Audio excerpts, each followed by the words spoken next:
Hey guys, Crewman here. So this past Wednesday, I woke up and remembered it was launch day for the 7800 XT and the 7700 XT.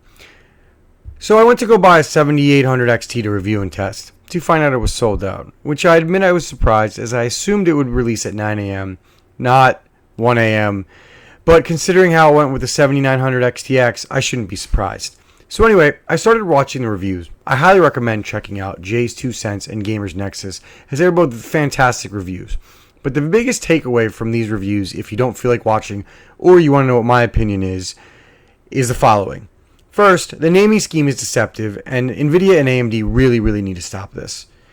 Second, Jay did a great job explaining the difference between the dies from the 6800 XT and the 6900 XT.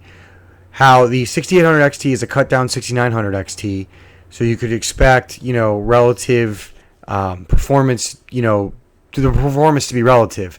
However, the 7800 XT is a totally different die than the 7900 XT, so you won't get those same relative performance decreases. So after watching all of the benchmarks from Gamers Nexus and Jay's 2 Cents, the bottom line is the 6800 XT is a tad better, 5 to 10-ish% than the 7800 XT. Huh? You heard me. Go check out the benchmarks. I'll link them down below and see for yourself. The 7700 XT is somehow worse value than the 7800 XT. And while it's 15 to 20% faster, or 15 to 25% faster than the 6700 XT, the 6700 XT can be had for $230 to $260 on the used market.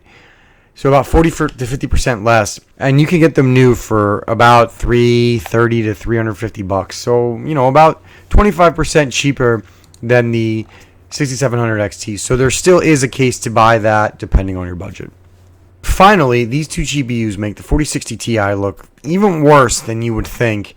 And at this point, it's just going to be the GPU that we won't name because I don't want to give Nvidia any marketing or any airtime for that GPU. It's going to end up going down as one of the worst GPUs of this generation and the last generation.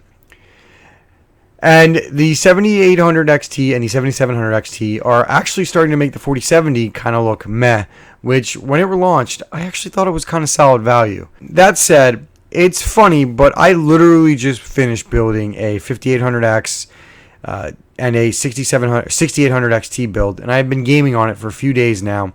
And I admit, I kind of forgot how much of a beast this thing is. And this generation is finally showing what I've been saying for months and years now. You need to start checking the used market, as last gen is giving you unmatched value if you're willing to go the used route. And right now, as you can see, if you're okay buying used, you can get the 6800 XT for $375 to $450-ish on eBay right now.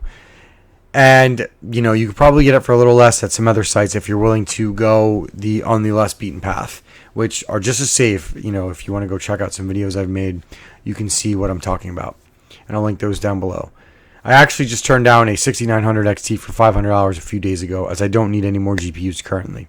Buying used hardware is not something you feel comfortable with and you prefer to buy new, which is your prerogative, you can still get them on Newegg for just a little more than the 7700 XT, which kind of kills the value proposition for the 7700 XT and the 6800 and the 7800 XT for now anyway. These things won't be available forever. So in conclusion, I think if you're going to buy at that $450 to $600 price point, I would rank between Nvidia and AMD, I would buy the following GPUs in this order. The first thing I would get is the 3080 Ti used. You really just can't compete, or none of the GPUs on this list can compete with that in ray tracing and non-ray tracing. So I think that's the top value right now. Then I would get the 6800 XT used. Then the 6900 XT used, as I think the 6800 XT is still better value than the 6900 XT. Then I would get the 6800 XT new, as you can get it for the same or a little bit less than the 7800 XT, and it's better hardware, as the benchmarks show. Then I would get the 7800 XT new, and then followed by the 7700 XT.